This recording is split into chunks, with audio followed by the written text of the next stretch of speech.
Good morning students. आगाज़ GS classes में आपका स्वागत है स्टूडेंट्स। जैसा कि मैंने आपसे वादा किया था, हम लोग स्टार्ट करेंगे एसएसटी का जो पार्ट्स है क्लास 10th का, ठीक है। उसके सारे पोर्शन हम जो है यहाँ कंप्लीट करेंगे और ये जो आगाज़ बैच होगा 2023 और 2024 के लिए, और ये मेरा आपसे वादा है कि आप यहाँ पे क्लास करिए और देखना आप कितने क्वेश्चन आपके एग्ज़ाम में फंसते हैं, ठीक है। और मैं क्वेश्चन फंसाता नहीं हूँ, मैं जो है आपको वादा करता हूँ कि आप जो है मैटर पढ़िए, यहाँ पे क्वेश्चन खुद ब खुद फंसेंगे, ठीक है। तो चलिए स्टार्ट करते हैं। जो पहला चैप्टर है the rise of the nationalism in Europe, ठीक है स्टूडेंट्स। पहला चैप्टर का नाम है the rise of the nationalism in Europe. ज़्यादा टाइम ना वेस्ट करते हुए, मतलब यूरोप में किस राष्ट्रवाद का उदय, किसका उदय, राष्ट्रवाद आपको पढ़ना है, आपको बाइलिंगुअल पढ़ना है, जो आपके लिए इंपॉर्टेंट है, राष्ट्रवाद का उदय, ठीक है। तो एक फिगर है ये आपके सामने, जो कि फ्रेडरिक सॉरी की एक प्रिंटिंग है। ये आपको कभी कहीं इस बार जो 2022-23 का जो बैच था उसमें एक भी प्रिंटिंग से रिलेटेड कोई भी क्वेश्चन नहीं आया था स्टूडेंट्स, ठीक है। तो इस बार हम हल्का सा फिर भी देखते हुए चलेंगे कि अगर आ जाए तो सही है। तो ये जो है आप देख पा रहे हैं कि यहाँ स्टैचू ऑफ लिबर्टी है और यहाँ जीसस क्राइस्ट है, यहाँ बहुत सारी परियां हैं और नीचे अलग अलग देशों के झंडे हैं, ठीक है। फ्लैग्स हैं डिफरेंट कंट्रीज़ के, अलग अलग देशों के जो है झंडे आपको दिखाई देंगे और नीचे जो हैं टुकड़े दिखाई देंगे आपको, जैसे किसी महल का कोई या किसी महल के कोई टुकड़े जो हैं पड़े हों नीचे, ठीक है।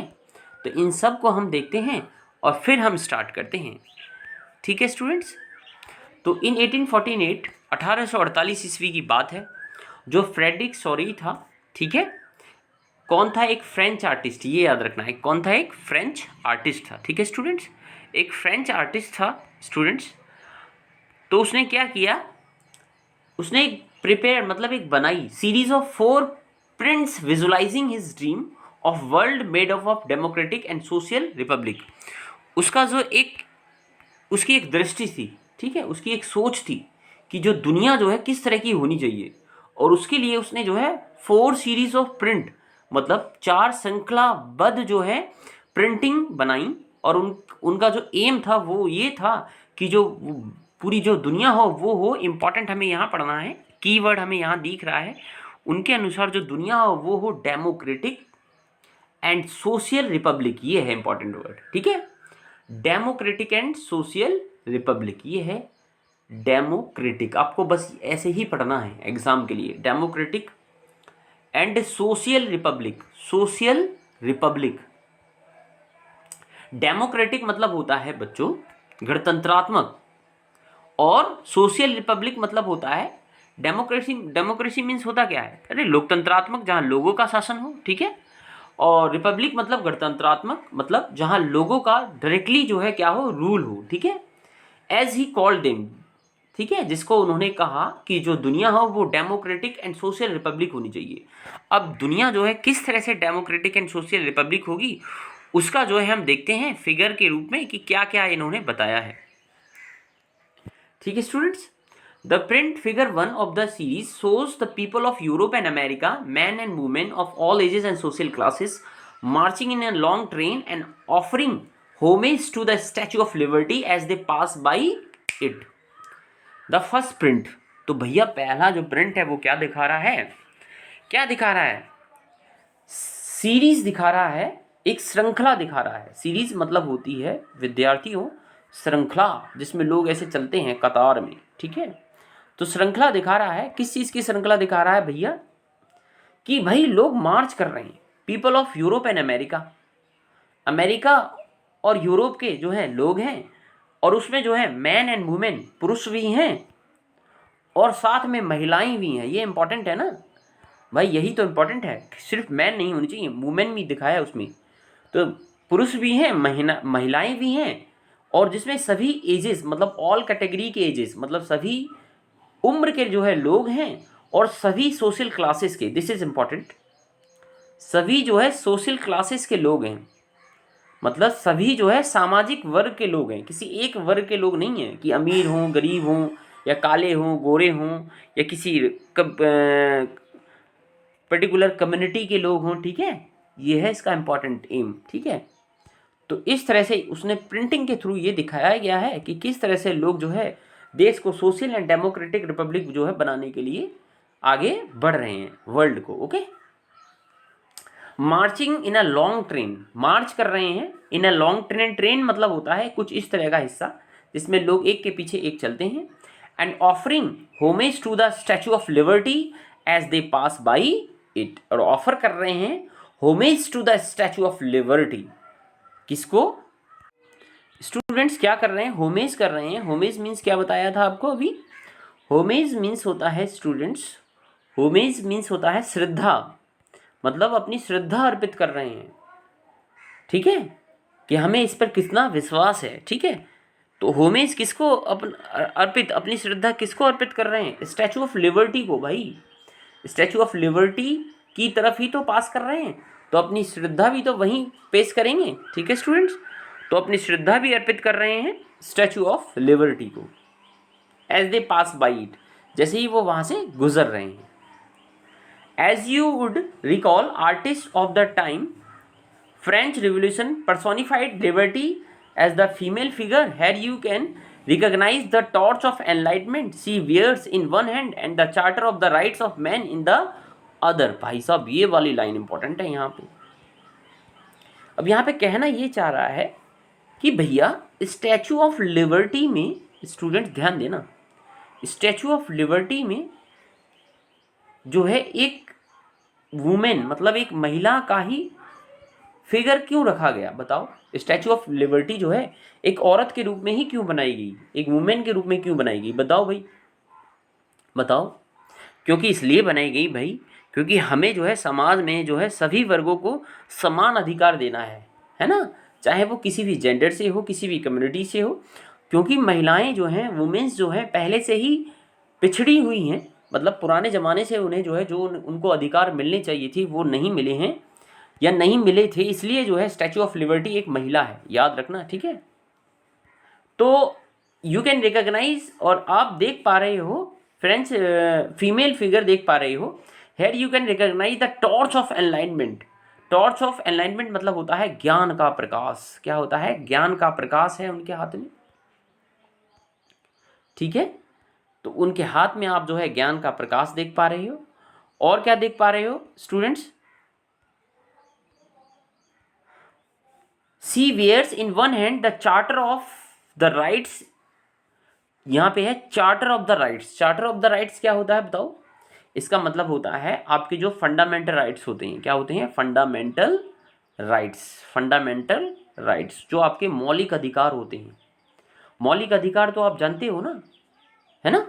जैसे हमारे इंडियन कॉन्स्टिट्यूशन में जो फंडामेंटल राइट्स के बारे में बताया गया है वो बताया गया है आर्टिकल 12 to 35, आर्टिकल 12 से 35 में जो है आपके फंडामेंटल राइट्स दिए गए हैं, जिसके अंतर्गत इंसान के जो है मौलिक अधिकार दिए गए हैं। जैसे एक अधिकार ले लूँ मैं, right to freedom, right to freedom, है ना, स्वतंत्रता का अधिकार। सभी को भाई स्वतंत्रता का अधिकार है कि नहीं? आपके जन्म के साथ ही आपको जो है right to freedom and right to live मिलता है। आपको जीवन जीने का अधिकार एंड राइट टू फ्रीडम। एक आर्टिकल 15 है ना, right to equality, right to equality, समानता का अधिकार, article 15 of the Indian constitution. तो ये सब क्या है? चार्टर ऑफ द राइट्स हैं, यानी लोगों के अधिकार हैं भाई साहब। तो इस तरह से जो है जो स्टैचू ऑफ लिबर्टी है उसके एक हाथ में हमने पढ़ा सिर्फ इंपॉर्टेंट चीज टॉर्च ऑफ एनलाइटमेंट है और दूसरे हाथ में चार्टर ऑफ द राइट्स है। ऑन द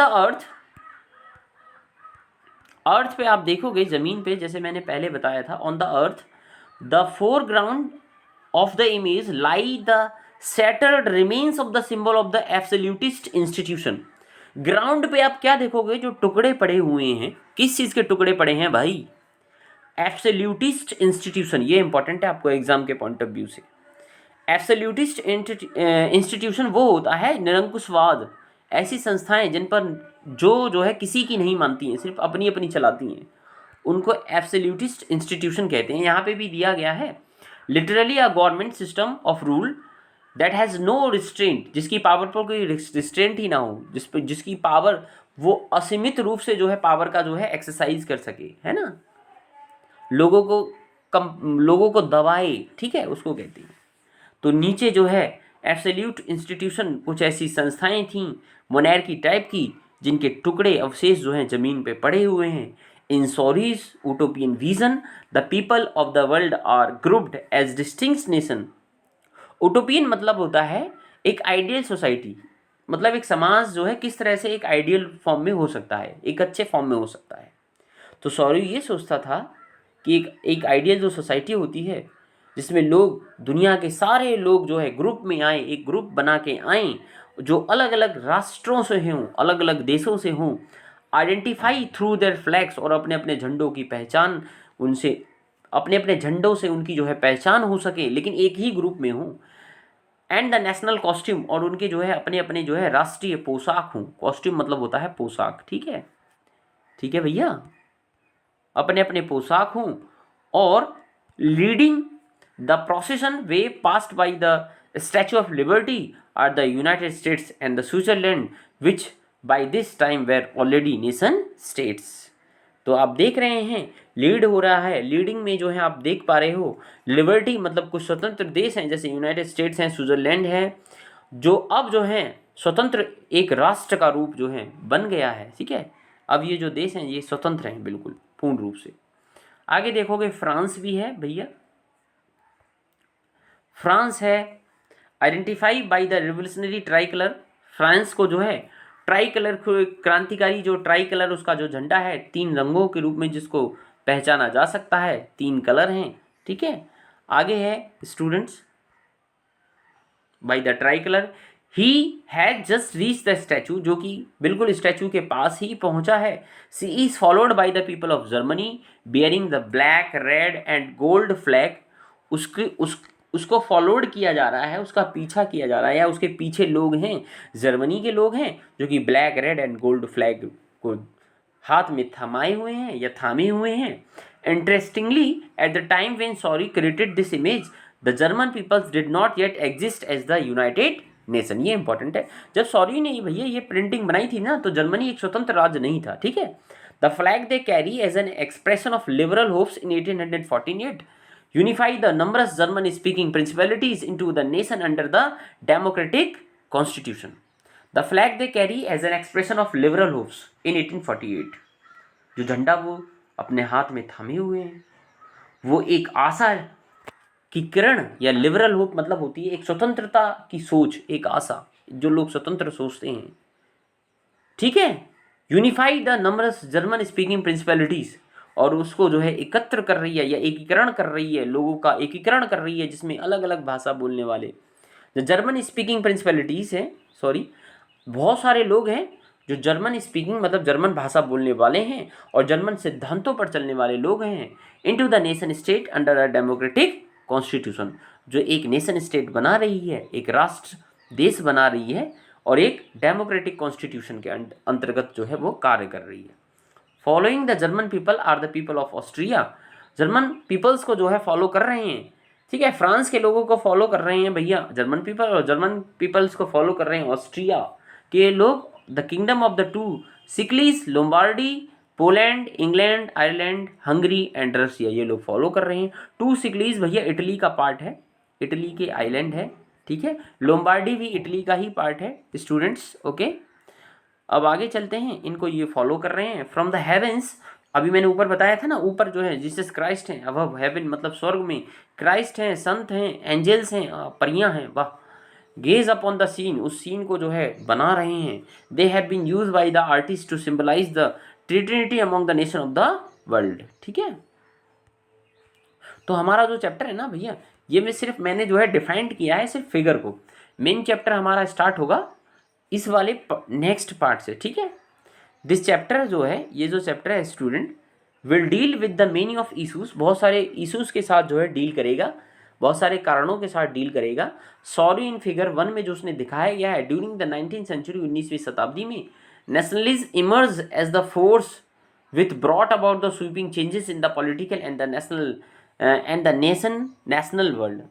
तो ड्यूरिंग द 19th सेंचुरी, 19वीं शताब्दी में जो राष्ट्रवाद था उसका जो है उदय हुआ, इमर्ज हुआ एज ए फोर्स, एक फोर्स के रूप में उसका उदय हुआ था, which brought about the sweeping changes in the political and the mental world of Europe, जिसने जो है यूरोप की जो है मानसिक और जो यूरोप की जो है राजनीतिक जो है चेंजेस यानी बदलाव, यूरोप में जो है राजनीतिक और जो है मेंटली चेंज जो है किए थे, है ना, राजनीतिक और मानसिक परिवर्तन किए थे लोगों की सोच में। आगे चलते हैं। The end result of this changes was the emergence of the nation state. इसका एंड रिजल्ट हम पढ़ेंगे कि लास्ट में जो है नेशन स्टेट मतलब नेशन स्टेट का उदय हुआ, अलग अलग स्वतंत्र जो है देश बने, ठीक है, या राज्य बने।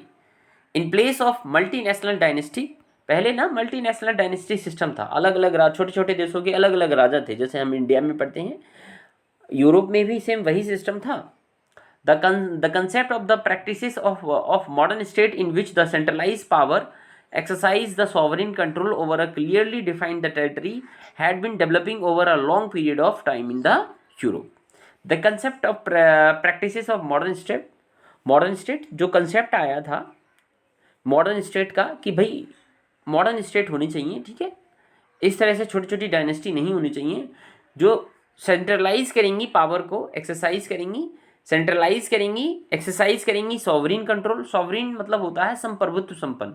संप्रभुत्व संपन्न मतलब अगर एक नेशन स्टेट है तो वो संप्रभुत्व है ना, मतलब अपने आप में जो है वो क्या है, अपने आप में वो आत्मनिर्भर है, इसको कहते हैं सॉवरीन। जैसे इंडिया में जो है जो कॉन्स्टिट्यूशन दिया गया है उसकी जो प्रीएम्बल है ना, इंडियन कॉन्स्टिट्यूशन की जो प्रीएम्बल है उसमें भी ट्रिपल का सिद्धांत दिया गया है, सोशलिज्म, सेकुलरिज्म एंड सॉवरीन। तो ये जो सॉवरीन है ना, इंडिया एक सॉवरीन है कंट्री है, मतलब हम संप्रभुत्व संपन्न देश हैं, है ना, ये होता है सॉवरीन का मतलब। ठीक है स्टूडेंट्स, हिस्ट्री आपको थोड़ी सी वैसी लगेगी बोझिल, लेकिन प्लीज़ पढ़ना है हमें, क्योंकि एग्ज़ाम हमें क्वालिफाई करना है भाई, तो हमें पढ़ना होगा, ठीक है। आगे है but in Europe but a nation state कहाँ पे थे बच्चों हम लोग, हाँ, been developing over a period of time. Sovereign control over a clearly defined territory had been developing over a long period of time in Europe। यहाँ अब कोई इंपॉर्टेंट चीज़ नहीं है, नेक्स्ट जो आपका चैप्टर है यहाँ से वहाँ से स्टार्ट होगा, यहाँ तक ही हमें सिर्फ ये पढ़ना है, बाकी देख लेते हैं। But a nation state was in which the majority of its citizens and only in its rulers came to develop sense of common identify the shared of history or descent। कह रहा है बट ए नेशन स्टेट, एक nation state वो होता है जहाँ पर क्या होता है, was in which the majority of its citizens, जो मेजोरिटी में जो सिटीजन्स होते हैं, and not only it's rulers, सिर्फ राजा ही नहीं, जो सिटीजन्स होते हैं मेजोरिटी में, came to develop a sense of common identity, और वो क्या होते हैं, एक मत बनाते हैं, सब एक चीज़ पर राज़ी होते हैं, एक कॉमन आइडेंटिटी पर। किस पर राज़ी होते हैं, कॉमन आइडेंटिटी, कि सबकी जो है एक ही पहचान हो। ये नहीं कि कोई अमीर, कोई किसी के अलग पहचान है, कोई राजा के कुल से है, कोई अमीर, कोई जमींदार के कुल से है, इस तरह की पहचान नहीं होनी चाहिए। सबकी एक कॉमन आइडेंटिटी हो तभी एक नेशन स्टेट का निर्माण हो सकता है ना। This commonness did not exist from the time immemorial. ये जो कॉमन मतलब ये सामान्य जो पहचान जो है, ये ऐसा नहीं है कि आपको आपके समय से, पिछले ज़माने से मिली हो कि आप किसी राजा के बेटे हो, बल्कि ये मिली हो थ्रू द स्ट्रगल से, संघर्ष से, कि आपने कितना संघर्ष किया है, ठीक है, कितना आपने क्या किया है, संघर्ष किया है, through the action of the leaders common people. ठीक है, अब ये जो चैप्टर है हमारा will look at the diverse process through which the nation states and the nationalities came into being in the 19th century। ठीक है, तो ये वाला चैप्टर अब यहाँ इसमें कुछ नहीं है, हम लोग जो है इसका जो नेक्स्ट पेज है उसे हम जो है नेक्स्ट वीडियो में इसको स्टार्ट करेंगे। ये सिर्फ एक नॉर्मल सा आपको परिचय था, ठीक है, कि आपको हल्का सा पता लग जाए कि किस तरह की जो है व्यवस्था होती है। Thank you very much.